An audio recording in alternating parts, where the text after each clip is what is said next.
Assalamualaikum warahmatullahi wabarakatuh.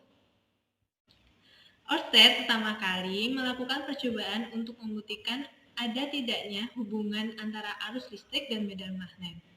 Dengan menggunakan seutas kawat yang dialiri arus listrik dan meletakkan kompas di bawahnya, ia berhasil menemukan hubungan keduanya, termasuk hubungan yang konsisten antara arah arus listrik dengan arah medan magnet. Eksperimen inilah yang kemudian memunculkan konsep kaidah tangan kanan. Eksperimen yang dilakukan oleh Ørsted ternyata mengilhami Lorentz untuk melakukan eksperimen lanjutan. Eksperimen ini berhasil menemukan fenomena adanya besaran lain yang muncul jika arus listrik dilewatkan melalui medan magnetik, yang kemudian dikenal dengan gaya magnetik.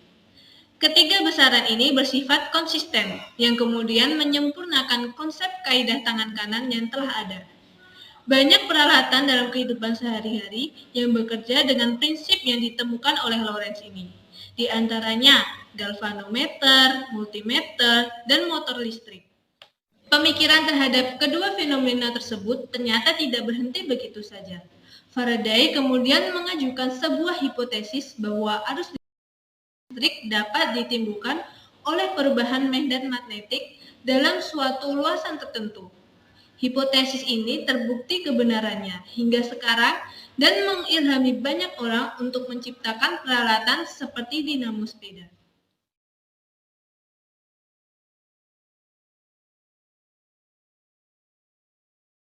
Nah, pada percobaan pertama ini kita menggunakan kompas. Arus positif atau kabel satu daya positif sambungan ke sini, maka arusnya akan mengalir ke utara ke selatan dengan medan magnet menyimpang ke timur. Percobaan kali ini kami menggunakan 3V. Nah, bisa dilihat penyimpangannya sekitar 20 derajat dan di sini 1A.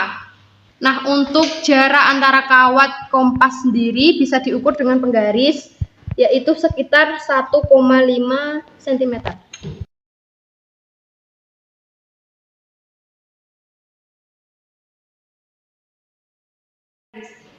Langsung saja ya, di sini untuk kompas diganti dengan magnet U atau bisa dilihat sendiri. Untuk magnet U-nya yang atas adalah kutub utara, yang bawah adalah kutub selatan. Pada percobaan kali ini, berarti yang nanti dianalisis adalah perubahan kawatnya, yaitu ke atas atau mendekat ke bawah. Nah, ke bawah, dan untuk arusnya menunjukkan 1 ampere.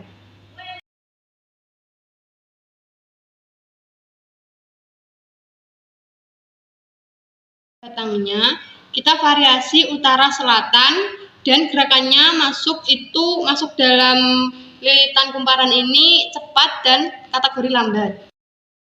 Masukkan secara perlahan, kemudian keluarnya dengan cepat. Nah, bisa dilihat perubahan galvanometer dari ke utara secara lambat dan ke selatan secara cepat. Sekarang kita variasi dengan magnet batangnya dengan kutub selatan.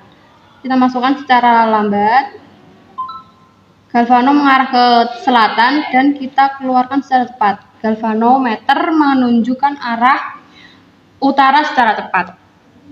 Masuk secara perlahan dan diam, maka galvanometer menunjukkan angka 0.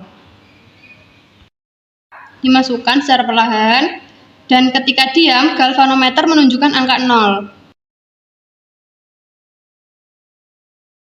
Untuk selanjutnya yaitu analisis data dari percobaan Ørsted.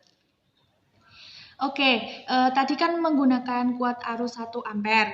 Nah, polaritasnya sesuai dengan yang pertama ini, plus dan minus. Nah, untuk jarak kawat ke kompas yaitu sama dengan 1,5 cm. Arah simpangan atau arah mata anginnya menuju ke timur dengan 20 derajat. Nah, menggunakan tegangan 3 volt. Nah, yang kedua untuk percobaan gaya Lorentz, kuat arusnya kami menggunakan 1 ampere. Nah, polaritasnya sama halnya dengan percobaan Oersted tadi, kita menggunakan yang nomor 1, plus dan minus. Arah medan magnetnya ke bawah. Lalu arah simpangan kawatnya ke kiri, mendekati kutub utara. Nah, untuk tegangannya kami menggunakan variasi 3 volt juga. Untuk percobaan ketiga, yaitu percobaan Faraday, menggunakan jumlah kumparan atau jumlah lilitan sebanyak 3.600. Nah, untuk kutub magnet utara, ketika gerakan magnet masuk secara lambat, penyimpangan jarum galvanometernya ke arah barat. Nah, untuk perubahan dari jarum galvanometernya itu berubah secara kecil sekali. Nah, untuk gerakan magnet masuk secara cepat, yaitu penyimpangannya sama, yaitu ke barat. Dan perubahan jarum galvanometernya itu besar. Nah, untuk kutub magnet utara ditarik keluar, gerakan magnet secara lambatnya, penyimpangan jarum galvanometernya ke arah timur.